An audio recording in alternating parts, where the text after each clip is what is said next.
नमस्कार, किसान समाचार में आप सभी का स्वागत है। मैं हूं संतोष चौधरी। सबसे पहले नजर डालते हैं मुख्य समाचारों पर।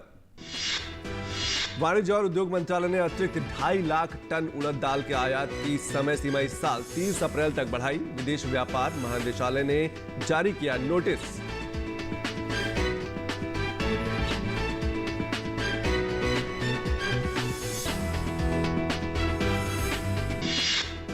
राजस्थान के राज्यपाल कलराज मिश्र ने कहा कि जल संग्रहण से भूजल रिचार्ज करने की दिशा में कृषि विश्वविद्यालयों के साथ साथ अन्य शैक्षिक संस्थानों को भी आगे आकर करना चाहिए कार्य।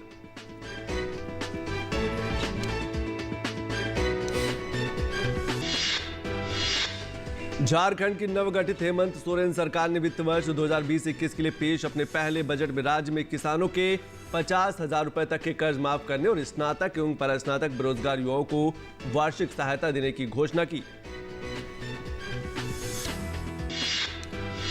और बिहार के कृषि मंत्री प्रेम कुमार ने बताया कि प्रदेश के 13 जिलों में जैविक कॉरिडोर विकसित करने के लिए 155 करोड़ रुपए स्वीकृत किए जाने के साथ राज्य सरकार सभी 38 जिलों में जैविक खेती को देगी बढ़ावा। और खबरें विस्तार से। वाणिज्य और उद्योग मंत्रालय ने अतिरिक्त 2.5 लाख टन उड़द दाल के आयात की समय सीमा इस साल 30 अप्रैल तक बढ़ा दी है। विदेश व्यापार महानिदेशालय यानी कि DGFT ने एक व्यापार नोटिस में कहा कि पिछले 2 महीनों के दौरान उसे उड़द दाल के आयात की समय सीमा इस साल 31 मार्च से आगे बढ़ाने के बारे में कई अभ्यावेदन प्राप्त हुए हैं। DGFT ने कहा कि मामले की जांच की गई और सक्षम प्राधिकार ने अतिरिक्त 2.5 लाख टन उड़द दाल की आयात की समय सीमा को 30 अप्रैल 2020 तक बढ़ाने का निर्णय लिया है। इसके मुताबिक भारत के बंदरगाहों पर यह आयात 30 अप्रैल 2020 या उससे पहले पहुंच जाना चाहिए। इसमें यह भी कहा गया है कि उड़द के सभी लाइसेंस धारकों से अनुरोध है कि वे इस साल 30 अप्रैल तक अपना आयात करने का काम पूरा कर लें, क्योंकि इसमें विस्तार के लिए आगे किसी अनुरोध पर विचार नहीं किया जाएगा। श्रीलंका इस वर्ष सितंबर के आरंभ में बंगाल की खाड़ी बहुक्षेत्रीय तकनीकी और आर्थिक सहयोग संगठन बिम्स्टेक सम्मेलन आयोजित करेगा। राष्ट्रपति गोटाबाया राजपक्षे ने बिम्स्टेक के महासचिव M शाहिदुल इस्लाम के साथ बैठक में ये बात कही। इस्लाम ने उनसे कोलंबो में मुलाकात की। श्रीलंका 2018 से 2020 तक बिम्स्टेक का अध्यक्ष है और इस वर्ष होने वाले सम्मेलन में इसकी अध्यक्षता थाईलैंड को सौंपेगा। श्रीलंका की मेजबानी में बिम्स्टेक देशों के वरिष्ठ अधिकारियों की बैठक हुई, जिसमें बिम्स्टेक घोषणा पत्र तथा कई क्षेत्रों को पुनर्गठित करने का काम पूरा किया गया, जो काफी समय से लंबित था। पहले इसमें 14 ऐसे क्षेत्र थे जो आपस में जुड़े थे, जैसे जलवायु और पर्यावरण के क्षेत्र एक समान थे। इन पर विचार करने के बाद कार्य क्षेत्रों की संख्या घटाकर 7 हो गई है।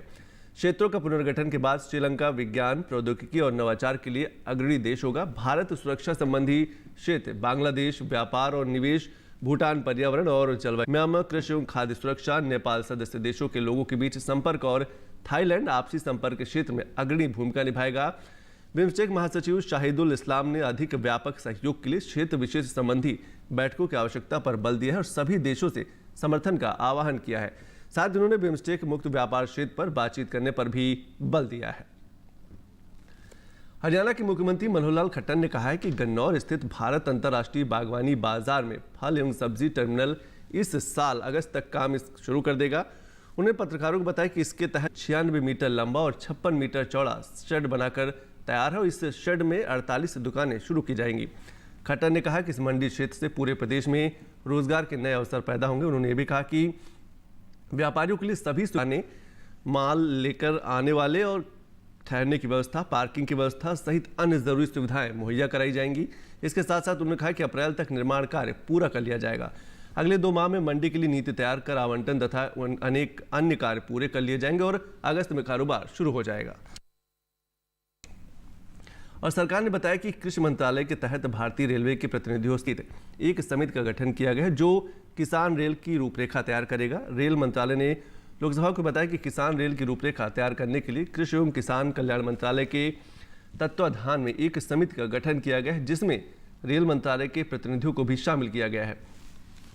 गौरतलब है कि वित्त मंत्री निर्मला सीतारमण ने बजट भाषण में सार्वजनिक निजी भागीदारी के तहत जल्द खराब होने वाले उत्पादों के परिवहन के लिए किसान रेल का प्रस्ताव किया था।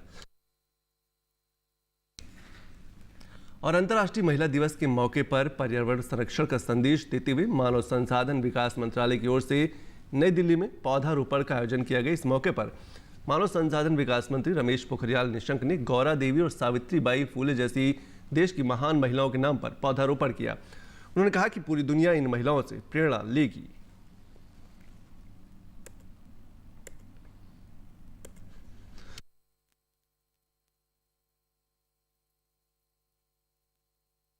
गौरा देवी बिल्कुल अनपढ़ होने के बाद भी वो दुनिया में जो काम किया है पर्यावरण संरक्षण के और वनों के रक्षण के लिए, मुझे लगता है कि पूरी दुनिया उनसे प्रेरणा लेगी। मुझे भरोसा है कि गौरा देवी ने जिस अभियान को लिया, आज दुनिया को ज़रूरत हो बदलते मौसम परिवर्तन और पर्यावरण की तमाम चुनौतियां जो विकराल रूप में आज दुनिया के सामने है, उसका मुकाबला करने के लिए हम लोग निश्चित आगे आएंगे। और इसीलिए ये मातृशक्ति के इस अंतर्राष्ट्रीय महिला दिवस के पूर्व संध्या पर ये सब नैर्माणिक दिशा में होने वाले रचनात्मक कामों में महिलाओं का सीधी सीधी सहभागिता है और पूरा समाज उनके पीछे आकर के उस अभियान को आगे बढ़ाए।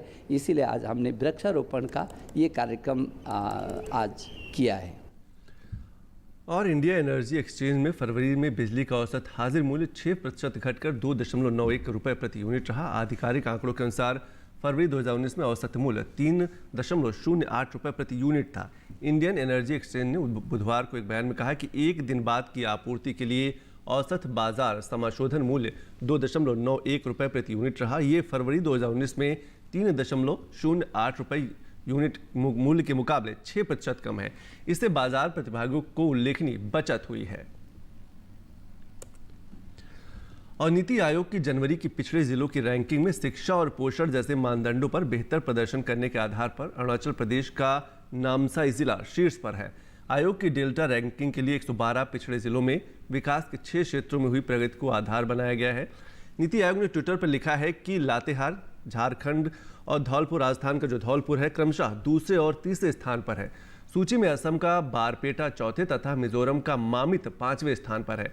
रैंकिंग के लिए विकास के जिन मानदंडों को आधार बनाया गया है वे हैं शिक्षा और पोषण, शिक्षा, कृषि और जल संसाधन, वित्तीय समावेश, कौशल विकास और मूल ढांचागत सुविधाएं हैं। इन क्षेत्रों में विकास के आधार पर यह रैंकिंग तैयार की गई है। सरकार ने पिछड़ा जिला कार्यक्रम जनवरी 2018 में शुरू किया था। इसका मकसद उन जिलों को विकास के रास्ते पर लाना है जो प्रमुख सामाजिक मानदंडों पर अपेक्षाकृत पिछड़े हैं। और बात बिहार की करते हैं। बिहार के उप मुख्यमंत्री सुशील कुमार मोदी ने बताया कि वित्तीय वर्ष 2019-20 में अप्रैल से दिसंबर के बीच 1,20,372 नए तथा 44,36,400 नवीकृत सहित कुल 15,56,772 किसान क्रेडिट कार्ड केसीसी के वितरण बैंकों द्वारा किया गया है। बिहार विधानसभा में राजद विधायक मोहम्मद नवाज आलम द्वारा लाए गए ध्यान आकर्षण सूचना पर सरकार की ओर से जवाब देते हुए सुशील कुमार मोदी ने बुधवार को कहा कि वित्तीय वर्ष 2019-20 में 2019 तक 1,20,372 नए तथा 44,36,400 नवीकृत सहित कुल 15,56,772 केसीसी का वितरण बैंकों द्वारा किया गया है। उन्होंने कहा कि किसान क्रेडिट कार्ड निर्गत करने के लिए फसल बीमा की अनिवार्यता पर बल दिए जाने के कारण विगत कुछ वर्षों में नए कार्ड कुछ कम जारी हुए थे। और उत्तराखंड के मुख्यमंत्री त्रिवेंद्र सिंह रावत ने राज्य का 53,526.97 करोड़ रुपए का अधिशेष बजट पेश किया। उन्होंने बजट को राज्य के लोगों की उम्मीदों और आकांक्षाओं का प्रतिबिंब बताया, जिसमें किसानों की खुशहाली, युवाओं को रोजगार, महिलाओं का सशक्तिकरण और खाली हो रहे गांवों को फिर से आबाद करने पर बल दिया गया है। गैरसैंण स्थित विधान भवन में राज्य का 2020-21 का बजट पेश करते हुए मुख्यमंत्री ने कहा कि वित्त वर्ष के दौरान कुल व्यय 53,526.97 करोड़ रुपए रहने का अनुमान है, जिसमें से 42,379.6 करोड़ रुपए का खर्च राजस्व व्यय के तहत और 11,137.30 करोड़ रुपए का खर्च पूंजी व्यय के तौर पर किया जाएगा। केंद्रीय जनजातीय मामलों के मंत्री अर्जुन मुंडा ने कहा कि सरकार सुदूर देहात में रहने वाली जनजातीय समुदाय की महिलाओं को सेल्फ हेल्प ग्रुप से जोड़कर उनके रोजगार और बाजार उपलब्ध कराने के लिए कृत संकल्पित है। सरकार ने ऐसे 5,000 सेल्फ हेल्प ग्रुप का निर्माण किया है। साथ ही छात्राओं की शिक्षा और छात्रवृत्ति के जरिए पढ़ाई पूरी करने पर भी जनजातीय मंत्रालय ने विशेष ध्यान दिया है।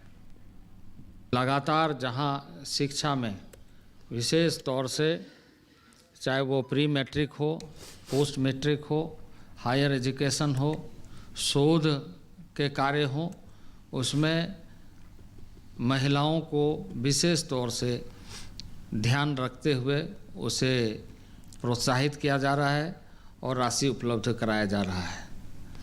ओवरसीज़ में जो पढ़ाई कर रहे हैं महिलाएं, मेधा छात्रवृत्ति योजना के तहत उन्हें संपूर्ण सहायता प्रदान की जा रही है।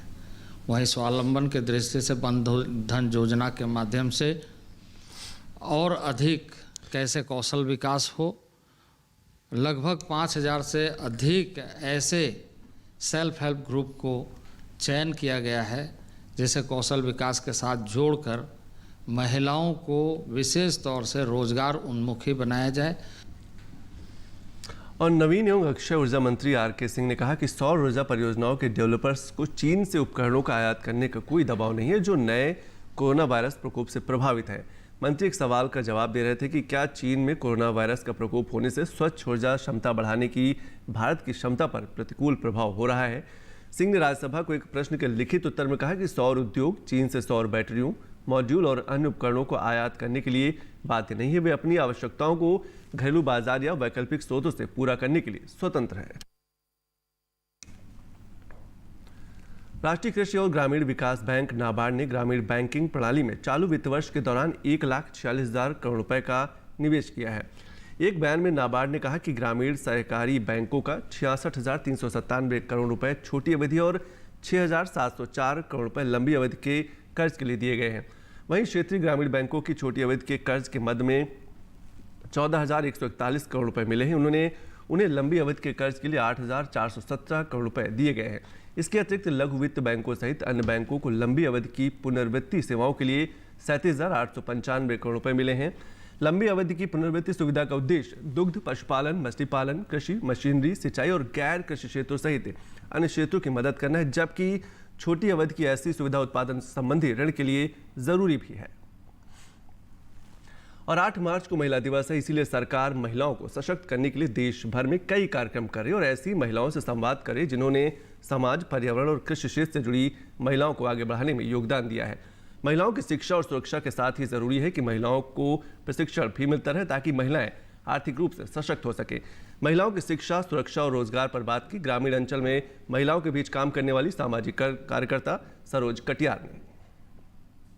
सरकार ने इस पूरे सप्ताह को महिला सशक्तिकरण दिवस के रूप में, सप्ताह के रूप में मनाने की घोषणा की है ताकि जो महिलाएं हैं उनसे बातचीत की जा सके, उनसे पूछा जा सके कि जो महिलाओं को कैसे आगे बढ़ाया जा सकता है रोजगार के माध्यम से, शिक्षा के माध्यम से। आज इसी विषय पर बात करने के लिए हमारे साथ जानी मानी सामाजिक कार्यकर्ता है और ग्रामीण क्षेत्रों पर काफ़ी जाती रहती हैं सरोज कटियार जी, उनसे जानने की कोशिश करते हैं कि महिलाओं को कैसे आगे बढ़ाया जा सकता है। सरकार के माध्यम से पूरे देश में सशक्तिकरण का जो नारा चला है और उस पर सरकार जो काम कर रही है उसको काफ़ी प्रयास किया जा रहा है और उसके सफल आयाम भी दिखाई दे रहे हैं, लेकिन उसमें गांव की महिलाएं कहीं ना कहीं शहरों के महिलाओं के अपेक्षाकृत छूट जाती हैं, क्योंकि गांव में महिलाओं को सबसे पहले जो प्राथमिक है वो शिक्षा ही नहीं है। तो शिक्षा को बढ़ावा देने के लिए सबसे पहले महिलाओं को सुरक्षा देने की भी ज़रूरत है, क्योंकि कहीं ना कहीं शिक्षा के आड़े सुरक्षा आ रही है देश के अंदर। सुरक्षा के साथ साथ शिक्षा और शिक्षा के साथ साथ आज़ादी लड़कियों को ज़रूर मिलनी चाहिए, जिससे कि वो आगे बढ़ सकें हर मामले में, चाहे वो कृषि का क्षेत्र हो, चाहे वो राजनीतिक सामाजिक क्षेत्र हो, रेलवे का क्षेत्र हो या किसी भी क्षेत्र में भी गांव की महिलाएं बढ़ चढ़ करके शहरों की महिलाओं की तरह बढ़ चढ़ करके आगे आएंगी तो जरूर एक आयाम बना पाएंगे। जब महिलाओं से आप संवाद करती हैं, उनसे बातचीत करती हैं, तो क्या चीज़ें निकल के आती, कहाँ पर वो अपने आप को पीछे महसूस करती हैं? और शिक्षा के साथ साथ उनको टेक्निकल जो छोटे छोटे जॉब हैं, ITI है, शिक्षा के क्षेत्र में B.Ed है, या रेलवे के जो आजकल आपने देखा है कि मैसूर से बेंगलुरु तक की जो पहली रानी एक्सप्रेस चली है, उस रानी एक्सप्रेस को चलाने वाली महिलाएं ही हैं। तो कहीं ना कहीं इन प्रतिभाओं को उजागर करने के लिए महिलाओं में सरकार को ध्यान देना पड़ेगा कि गांव की महिलाएं भी उभर कर सामने आएँ। आपको लगता है कि महिलाओं को आधुनिक तकनीक से खेती करने की जरूरत होने और प्रशिक्षण दिया जाए ताकि वो खेती में ही अच्छा मुनाफा कमा सके? देश में अर्थव्यवस्था को मजबूत करने का एक पहलू, एक जो पहिया है वो महिला ही है। महिलाएं घर में रहती हैं और घर में अर्थ से जुड़ी हुई सारी व्यवस्थाओं को भी वही देखती हैं। मुझे ऐसा लगता है कि सरकार और जो भी और भी स्रोत हैं, जनपद है, जिला है, उसके माध्यम से गांव की महिलाओं को नई तकनीकों के माध्यम से खेती करने की जो टेक्निक है उसको सुलझाना चाहिए, बताना चाहिए, जागरूक करना चाहिए, जिससे भी इस अर्थव्यवस्था को और भी सुदृढ़ और मजबूत कर सकें। जो जनप्रतिनिधि हैं, वो चाहे पार्षद हो, विधायक हो, सांसद हो, इनकी भूमिका को आप कैसे देखती हैं? इस मामले में जनपद और जिला स्तर पर जो सरकार के युवा अधिकारी हैं, जो युवा जो प्रत्याशी हैं, जो युवा जनपद अध्यक्ष हैं या सदस्य हैं, वो लोगों को ये जो है बैलेट स्तर पर हर जगह योजनाएं बना करके अपने पंचायत में, जनपद पर, जिला पर उसको मंचासीन बना करके छोटे छोटे कार्यक्रम करके महिलाओं को इकट्ठा करके उनको जागरूक करना चाहिए। कहीं ना कहीं पार्षद और जिला पंचायत और जिला स्तर के जो सदस्य हैं वो अपनी जो जिम्मेदारियां हैं कहीं ना कहीं पूरी तरह से अभी नहीं निभा नहीं पा रहे हैं। इस जिम्मेदारी को निभाने की उन्हें भरपूर कोशिश करनी चाहिए, क्योंकि यदि भरपूर कोशिश नहीं करेंगे तो आपके कंधे पे कंधे चलाने वाली गांव की महिलाएं आपके साथ नहीं चल पाएंगी। उनको साथ में साथ चलने के लिए, उनकी प्रतिभा को निखारने के लिए आपको हर तरह से मजबूत करना होगा, जिला स्तर, जनपद स्तर और पंचायत स्तर पर सभी पदाधिकारियों को।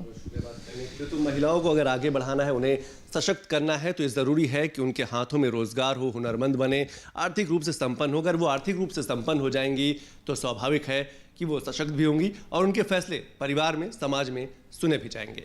संतोष चौधरी, टीडी न्यूज़, दिल्ली। और बात महाराष्ट्र की करते हैं। महाराष्ट्र के मुख्यमंत्री उद्धव ठाकरे ने बताया कि महात्मा फूले कृषि ऋण माफी योजना के तहत 7.65 लाख किसानों के बैंक खातों में 4,807 करोड़ रुपए जमा कराए गए। विधान भवन में पत्रकारों से बात करते हुए उद्धव ठाकरे ने कहा कि सरकार ने 2 लाख रुपए तक का कर्ज लेने वाले किसानों को ऋण मुक्त करना शुरू कर दिया है। उन्होंने ये भी कहा कि मंगलवार दोपहर तक आधार कार्ड के साथ 10 लाख लाभार्थी खातों का सत्यापन किया गया है और 7.65 लाख किसानों के बैंक खातों में 4,807 करोड़ रुपए जमा कराए गए हैं।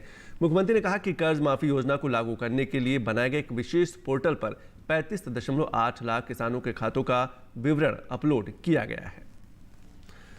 और राजधानी नई दिल्ली स्थित भारतीय कृषि अनुसंधान संस्थान में आयोजित 3 दिवसीय कृषि विज्ञान मेले का समापन हो गया है। कृषि मंत्रालय भारत सरकार के सहयोग से पूसा संस्थान द्वारा आयोजित इस मेले में देश भर से आए 1 लाख से भी अधिक किसानों और पशुपालकों ने भाग लिया और कृषि क्षेत्र में हो रहे नवाचारों, नवीन कृषि तकनीक का लाभ उठाया। मेले में बतौर मुख्य अतिथि मौजूद केंद्रीय कृषि एवं किसान कल्याण राज्य मंत्री कैलाश चौधरी ने कहा कि इस तरह के मेलों के आयोजन से किसानों की आमदनी को दोगुना करने में मदद मिलेगी। पेश है हमारे संवाददाता ओपी यादव की ये खास रिपोर्ट। कृषि क्षेत्र में हो रहे शोध और नवाचारों से देश के किसानों को जोड़कर कृषि विकास को गति देने के लिए केंद्रीय कृषि मंत्रालय आगामी दिनों में देश के 8 भौगोलिक क्षेत्रों में अलग अलग जगह कृषि मेलों का आयोजन करने की योजना पर काम कर रहा है। राजधानी दिल्ली के पूसा संस्थान में आयोजित कृषि विज्ञान मेला 2020 के समापन समारोह में किसानों और कृषि वैज्ञानिकों को संबोधित करते हुए केंद्रीय कृषि एवं किसान कल्याण राज्य मंत्री कैलाश चौधरी ने कहा कि किसानों की आमदनी को दोगुना करने में इस तरह के मेले काफी मददगार साबित हो सकते हैं। हम एग्री क्लाइमेटिक जोन है, उसके अनुसार हर जोन के अंदर ऐसा ही मेला हो ताकि किसानों को इतनी दूरी तक नहीं आना पड़े, अपने जो जोन है उसी के अंदर ऐसा मेला आयोजित हो।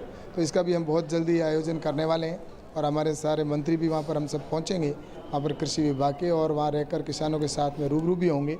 और लक्ष्य एक ही है कि 2022 तक हमारे किसानों की इनकम डबल करना है, जो प्रधानमंत्री जी का सपना है, उसको हमें समय रहते पूरा करेंगे। समारोह में मौजूद नीति आयोग के सदस्य रमेश कुमार ने कहा कि देश में कृषि क्षेत्र की तस्वीर बदल रही है और आज हम मांग से भी 50% ज्यादा खाद्यान्न का उत्पादन कर रहे हैं। जो देश में मांग है उससे कहीं ज्यादा है। 50% ज्यादा रफ्तार से कृषि के उत्पादन बढ़ रहे हैं 3% से, और जो खपत है वो केवल 2% से बढ़ रही है। इस वजह से हमें अपने एग्रीकल्चर प्रोड्यूस को बाहरले देशों में बेचना बहुत ज़रूरी हो गया है। और आपने देखा होगा कि दिसंबर में सरकार पिछले वर्ष एक नई एक्सपोर्ट पॉलिसी भी लेकर आई। इस दौरान किसानों और वैज्ञानिकों को संबोधित करते हुए भारतीय कृषि अनुसंधान परिषद के महानिदेशक डॉक्टर त्रिलोचन महापात्रा ने कहा, इस तरह के मेलों के दौरान किसान कृषि शोध से जुड़े सजीव प्रदर्शन देखते हैं, जिससे वैज्ञानिकों और किसानों के बीच सतत संवाद भी होता है। खेत प्रदर्शनी लगा हुआ रहता है, उससे किसान भाई बहन सीखते हैं और जो चर्चा होती है, जैसे डॉक्टर ए.के. सिंह बताए, उसमें भी हमारे वैज्ञानिकों को भी सीखने के लिए मिलता है और आगे शोध करने के लिए भी बहुत सारे विचार सामने रखा जाता है और बहुत अच्छी बात है। किसानों से सीखने का आवश्यकता है और इसीलिए हमारे जो मेरा गांव मेरा गौरव प्रोग्राम हाथ में लिया गया है, 13,000 से ज़्यादा गांव गोद में लिए हैं।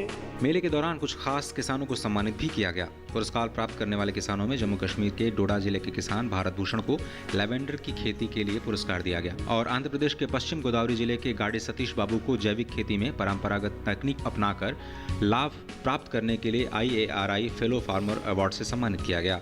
मैं पिछले 10 साल से लैवेंडर की खेती कर रहा हूँ। जिस लैवेंडर के लिए मुझे अवार्ड मिला है उसमें मैं मोदी जी का नारा को बुलंद करने के लिए दिन रात मेहनत कर रहा हूँ और मैं फार्मरों की आमदनी को दुगना करने के बजाय मैं चुगना कर रहा हूँ। हमारे वहाँ मक्के की खेती होती है तो मैं उन किसानों को ज़्यादा जोर देना चाहूँगा कि वो भी एरोमेटिक क्रॉप की तरफ आएँ और ज़्यादा से ज़्यादा फ़ायदा उठाएँ। Yeah, it's a very happy moment for me to receive this award, IARI Fellow Award, and I think that it is a recognition for our agriculture, what we are doing for the last 1900 years our family is going to doing. Our Prime Minister has called that without any increase in the animal husbandry, there will be no increase in the GDP of India. So as we are doing that for the last 100 years, that depending on this cattle. गौरतलब है कि नई दिल्ली स्थित पूसा संस्थान में हर साल कृषि विज्ञान मेले का आयोजन किया जाता है। इसी क्रम में इस बार भी 1 मार्च से 3 मार्च तक इस मेले का आयोजन किया गया, जिसमें देश भर से आए 1 लाख से भी ज्यादा किसानों और पशुपालकों ने हिस्सा लिया और नवाचारों से युक्त कृषि तकनीकों का लाभ उठाया। देश के किसानों को कृषि से जुड़ी नवीन तकनीक की जानकारी दिलाकर कृषि क्षेत्र में नवाचारों को बढ़ावा देने के लिए पूसा में आयोजित कृषि मेले से किसान एक और जहां कम लागत में अधिक उत्पादन लेने की तकनीक जानेंगे, वहीं दूसरी ओर कृषि उत्पादों का मूल्य संवर्धन कर आर्थिक रूप से सशक्त और मजबूत बनने की तकनीकें भी समझेंगे। मेरे सहयोगी कैमरामैन संजीव और वर्षा के साथ मोपी यादव, DD न्यूज़, दिल्ली। और बात उत्तर प्रदेश की। वर्तमान में उत्तर प्रदेश में 119 चीनी मिलें संचालित हैं। गत पेराई सत्र 2018-19 में प्रदेश का गन्ना क्षेत्रफल 27.94 लाख हेक्टेयर था और 118.22 लाख टन चीनी का उत्पादन किया गया। पेराई सत्र 2019-20 में कुल गन्ना क्षेत्रफल 26.79 लाख हेक्टेयर है। सरकार द्वारा अब तक 86,700 करोड़ रुपए का गन्ना मूल्य भुगतान किया जा चुका है, जिससे 46.20 लाख गन्ना किसान लाभान्वित हुए। इसमें पिछली सरकार का बकाया गन्ना मूल्य भुगतान की धनराशि 10,654 करोड़ रुपए शामिल है। ये अब तक का रिकॉर्ड भुगतान है। पेराई सत्र 2019-20 में कुल देय गन्ना मूल्य 14,790 करोड़ रुपए के सापेक्ष 8,454 करोड़ रुपए का भुगतान किया जा चुका है। पेराई सत्र 2018-19 के कुल देय गन्ना मूल्य का 97.46% भुगतान किया जा चुका है। प्रदेश में पहली बार गन्ना किसानों के भुगतान के लिए चीनी मिलों को सरल ब्याज पर कर्ज दिए जाने की योजना भी बनाई गई है। प्रदेश की 2 बंद चीनी मिलों पिपराइच और मुंडेरवा के स्थान पर नई चीनी मिलें स्थापित की गई हैं। उत्तर प्रदेश सरकार ने 5 वर्ष में कृषि से होने वाली आय को दोगुना करने का लक्ष्य तय किया है। इसी को ध्यान में रखकर नई खरीद नीति भी लागू की गई है। और राजस्थान के राज्यपाल कलराज मिश्र ने कहा है कि छात्रों को डिजिटलीकृत होकर चौथी औद्योगिक क्रांति में भागीदार बनने के लिए तैयार रहना चाहिए। साथ ही साथ छात्र छात्राएं विभिन्न क्षेत्रों में शोध करके नवाचार भी करें। मिश्र अजमेर के केंद्रीय विश्वविद्यालय के 12वें स्थापना दिवस समारोह को संबोधित कर रहे थे। उन्होंने कहा कि वर्तमान समय डिजिटल तकनीक का है। डिजिटल और डाटा के माध्यम से नई क्रांति जन्म ले रही है। व्यक्ति डिजिटलीकृत होकर आने वाली चौथी औद्योगिक क्रांति में भागीदार हो सकता है। उन्होंने कहा कि पुस्तकीय ज्ञान के अलावा प्रयोग एवं अन्वेषण के साथ शोध की आवश्यकता है। उन्होंने कहा कि वर्तमान समय में जल की उपलब्धता, संरक्षण एवं उपयोग पर शोध की महती आवश्यकता है। जल संग्रहण से भूजल रिचार्ज करने की दिशा में कृषि विश्वविद्यालयों के साथ साथ अन्य शैक्षिक संस्थानों को भी आगे आकर काम करना चाहिए। और नई दिल्ली में केंद्रीय कौशल विकास और उद्यमिता मंत्री महेंद्र नाथ पांडे ने महिला पेशेवरों और उद्यमों को सम्मानित किया। उन्होंने कहा कि देश को जल्द ही विश्व स्तरीय कौशल विकास संस्थान मिलेगा, जिसमें महिलाओं को रोजगार के उच्च स्तरीय प्रशिक्षण प्रदान किए जाएंगे। नई दिल्ली में केंद्रीय कौशल विकास और उद्यमिता मंत्री ने देश भर के कौशल विकास केंद्रों की छात्राओं के बीच कराई गई प्रतियोगिताओं के विजेताओं को सम्मानित किया। इस मौके पर केंद्रीय मंत्री ने समाज में महिलाओं के योगदान को सराहा। उन्होंने कहा कि कौशल विकास केंद्रों में प्रशिक्षण प्राप्त कर रही महिलाओं ने विश्व स्तर पर देश के सम्मान को बढ़ाया है। गौरतलब है कि मंत्रालय ने बीते 4 साल में 73 लाख लोगों को प्रशिक्षित किया है, जिसमें 40% महिलाएं हैं। NSTI, ITIs ने जो काम किए उनके अनुभव, फिर हमारे देश में लगभग 18 से 20 और डिपार्टमेंट भी तमाम तरह से स्किलिंग का काम कर रहे हैं। वहाँ भी महिलाओं को बहुत ही प्रोत्साहन मिल रहा है। देश के सुदूर ग्रामीण क्षेत्रों में प्रशिक्षण प्राप्त कर रही महिलाओं की बात हो या फिर गरीबी मुफलिसी में पढ़ाई छोड़ने को मजबूर छात्राएं, कौशल विकास और उद्यमिता मंत्रालय से जुड़े तमाम सरकारी गैर सरकारी कौशल केंद्रों में प्रशिक्षण प्राप्त कर रही महिलाएं आज आत्मनिर्भर बनी हैं। दिव्यांग महिलाओं ने अपने हुनर को तराशा है और आज कामयाबी की दास्तान को बड़े आत्मविश्वास के साथ समाज के सामने रख रही हैं। मैं वहाँ पे 18,000 रुपए हर महीने कमा रही हूँ, जिसकी वजह से मैं अपने आप में ही समक्ष के होने के साथ साथ मैं अपने पारिवारिक सहयोग में भी पूरी भागीदारी दे रही हूँ। मैं अपनी जॉब से अपने फैमिली को सपोर्ट करती हूँ, अपनी पढ़ाई करती हूँ और अपना खर्चा खुद उठाती हूँ। इसलिए मैं चाहती हूँ कि सभी को इंडिपेंडेंट होना जरूरी है। केंद्रीय मंत्री ने कहा कि जल्द ही देश को इंडियन इंस्टीट्यूट ऑफ स्किल के रूप में एक विश्व स्तरीय संस्थान मिलेगा, जहां विश्व स्तरीय पेशेवर तैयार होंगे। चंद्रशेखर की रिपोर्ट, डीडी न्यूज। तो किसान समाचार में आज बस इतना ही। नमस्कार।